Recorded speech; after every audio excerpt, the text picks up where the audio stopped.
Bien, cuando faltan unos 10 minutos para las 3 de la tarde, seguimos en vivo aquí en El Observador TV. El jueves pasado se presentó el primer estudio cuantitativo de alcance nacional sobre los números sobre explotación sexual comercial en niños, niñas y adolescentes aquí en nuestro país. Para hablar sobre este tema recibimos a Fernanda Caballero y Diego Pailos, investigadores, integrantes del equipo de Gurises Unidos. ¿Cómo están? Buenas tardes a los dos y bienvenidos. Muchas gracias por la invitación.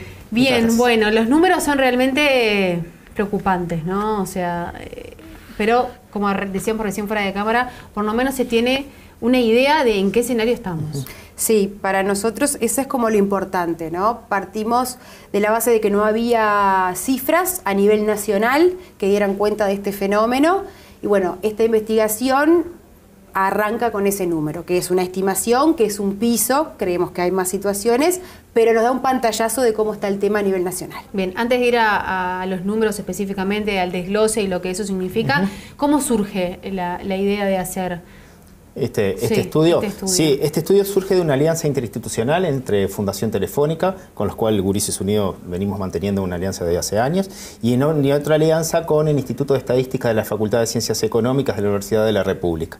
Desde los distintos programas que hemos desarrollado de Gurises Unidos, en los últimos años nos hemos encontrado con este tipo de situaciones de explotación sexual comercial, entonces los que hemos venido desarrollando un proceso como de poder empezar a buscar y a encontrar qué tipo de bibliografía o qué tipo de aportes o qué tipo de estudios había a nivel nacional.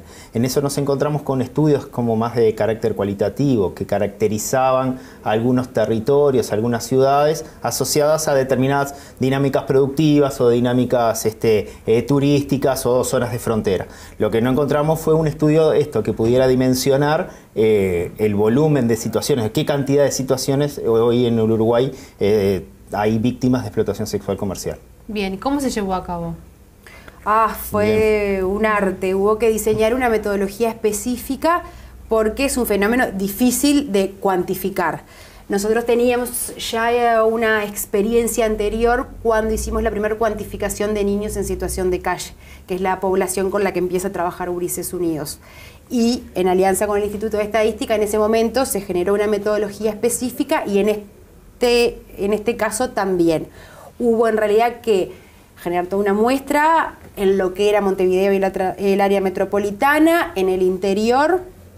Y nosotros, ser específico para cada área. Exactamente. Y aparte de eso, nosotros utilizamos, para que es importante, ciudades mayores de 5.000 habitantes y no tuvimos contacto con niños, niñas y adolescentes. Toda la información se relevó a partir de técnicos que sí estaban en contacto, pero no nos contactamos nosotros en ningún momento con los gurises. O sea, está bueno aclararlo porque no es que se expuso al niño o al adolescente a llenar un formulario o contestar nuestra pregunta. No. Fue a través de terceros. Que conocieran la situación de cada uno de los chiles. Eso sí era necesario para caracterizar la situación. Más allá del número, lo que a nosotros nos parecía importante era poder generar esto de rearmar el trayecto que siguen los niños y las niñas antes de llegar a la situación. Entonces, y eso que para también poder generar políticas preventivas. Y sería la idea, claro. Primero para ver quiénes son como los más vulnerables, en este caso la pobreza y la exclusión aparecen como elementos fuertemente asociados a la situación, pero también en esta línea de lo que vos decís, de poder llegar antes, ¿no? Que los gurises no lleguen a la situación que implica toda una atención, una reparación, sino poder generar prevención en función de estos elementos que vemos que van apareciendo anteriormente. Bien, sí. Y por eso la importancia de, como decía Fernanda, el relevamiento de la información fue con técnicos de cada una de las localidades y de cada una de las zonas de Montevideo y la metropolitana. Este estudio también se pudo realizar gracias al trabajo de esos compañeros que estuvieron en cada una de las ciudades y que pudieron convocar a otros técnicos que conocían situaciones.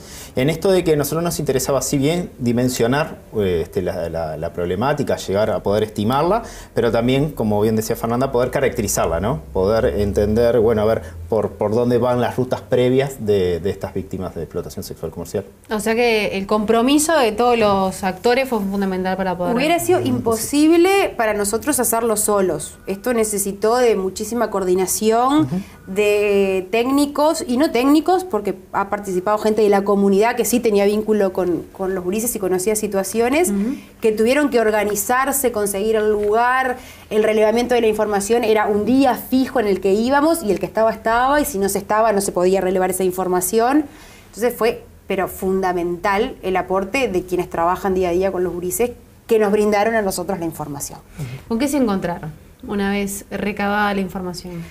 Yo creo que lo principal es esto que traía Diego, que es una problemática de alcance nacional. Quizás teníamos todos la idea de, y se me ocurren así como lugares puntuales, Colonia por un tema del puerto, del cruce, Buenos Aires, Maldonado, Artigas, Rivera, turismo sexual, la frontera, que era como el lugar.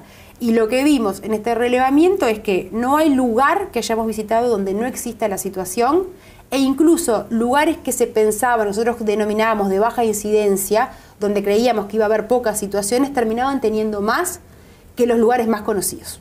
Ese creo que es otro elemento que para nosotros fue como impactante. O sea, claro, por eso en la publicación nosotros no nombramos las ciudades donde se realizó el relevamiento, primero porque es una muestra y es en función de eso la estimación, pero por otro para evitar también procesos de estigmatización de algunas localidades o ciudades, y eso es lo que pasa cuando uno estigmatiza o coloca el problema solo en un lugar, se esconden por detrás otros posibles problemas o otros posibles lugares donde sucede el problema.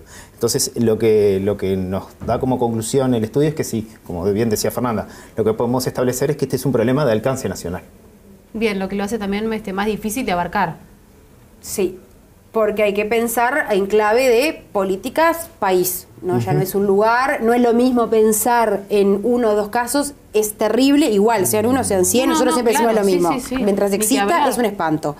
Pero no es lo mismo pensar en una política que sea para 10, para 15, para 600, para un país entero, donde hay lugares que tienen diferentes dinámicas, entonces habrá que adaptarlas a esos lugares. Sí, a la realidad de cada territorio. No es lo mismo un pueblo con menor cantidad de personas que, no sé, una ciudad como Montevideo, con todo lo que eso significa. Exactamente. Exacto. Sí, nosotros siempre decimos que poder abordar la temática de explotación sexual comercial es un tema de responsabilidades compartidas y no de responsabilidades exclusivas, ¿no? ¿Esto qué quiere decir? Que están todos los actores, todos los organismos públicos convocados como para poder desarrollar diferentes acciones que permitan tanto lo que, como bien decíamos, ¿no? El estudio marca aspectos de poder prevenir este tipo de situaciones, también mejorar los dispositivos de atención y también generar como sensibilización, porque nos encontramos en muchos lugares como muy naturalizado las situaciones de explotación sexual comercial. Eso es lo peor que nos puede pasar, ¿no? O sea, naturalizar una cosa tan terrible como... Y no ver que es un problema, porque lo naturalizamos los adultos, pero a su vez lo naturalizan los chiquilines. Entonces, muchas veces el trabajo implica poder ver con ellos que es un problema.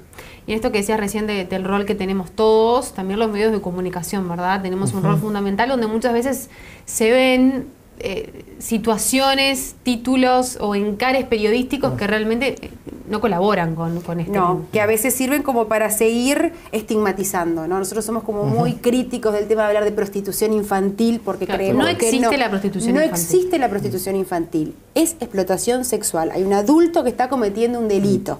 Cuando uno habla de prostitución pone como la responsabilidad en los niños, ¿no? Uno piensa en esto del intercambio de servicios, en el consentimiento. Y en los menores de edad eso no es así.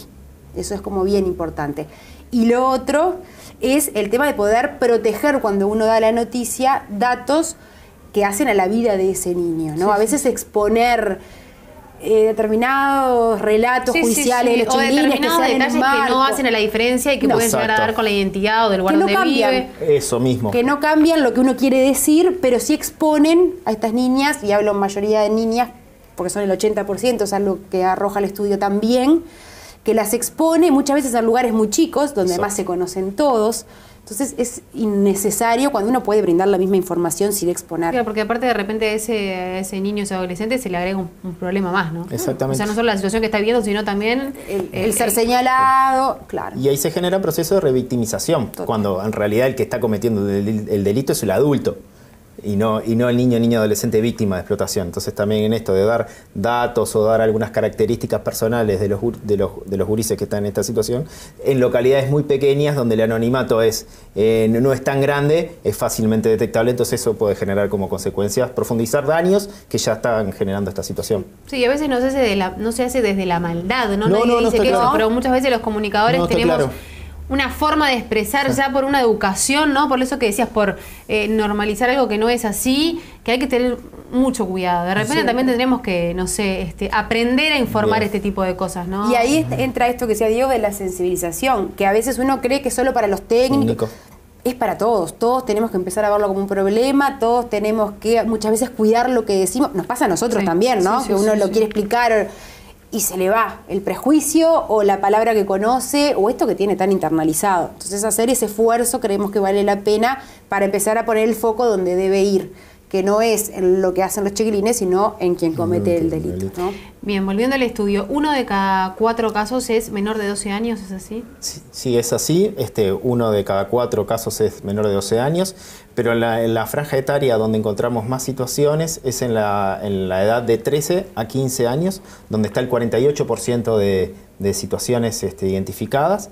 También nosotros intentamos relevar esto en el marco de la caracterización de las situaciones, algunas otras preguntas o hipótesis que fuimos como construyendo durante el proceso de elaboración de la investigación y que tienen que ver con esto, con algunos factores predisponentes, con poder prever cuáles son los trayectos anteriores de las víctimas como para poder generar algunos mecanismos de prevención. Ahí tenemos otro dato importante, que es que el 7 de cada 10 víctimas de explotación sexual comercial no se encuentra asistiendo a ningún centro educativo formal y la mitad de las víctimas tampoco se encuentra accediendo a los servicios que se encuentran en el entorno próximo de donde las personas viven. Entonces, también ahí habla como de poder empezar a cruzar determinadas... Una desconexión total del sistema. O sea. Exactamente. Exclusión social en su expresión más cruda y en una edad complicada, ¿no? El arranque de la adolescencia, cuando terminan la escuela, no se insertan en el sistema educativo, por lo general no circulan por otros espacios, clubes de niños, todo lo que es educación no formal, entonces empiezan a quedar como muy solos en situación de una vulneración previa. Aparece muy fuerte el tema de la violencia doméstica, el haber sido testigos o víctimas de violencia doméstica y de abuso sexual. Eso es algo que a nosotros nos impactó en relación a los números y la ausencia de referentes adultos protectores. Ese es otro elemento. Entonces uno cruza eso y ve gurises preadolescentes y adolescentes que no circulan por espacios de socialización, que están muy solos porque no hay adultos a los que puedan recurrir en caso de que les pase algo,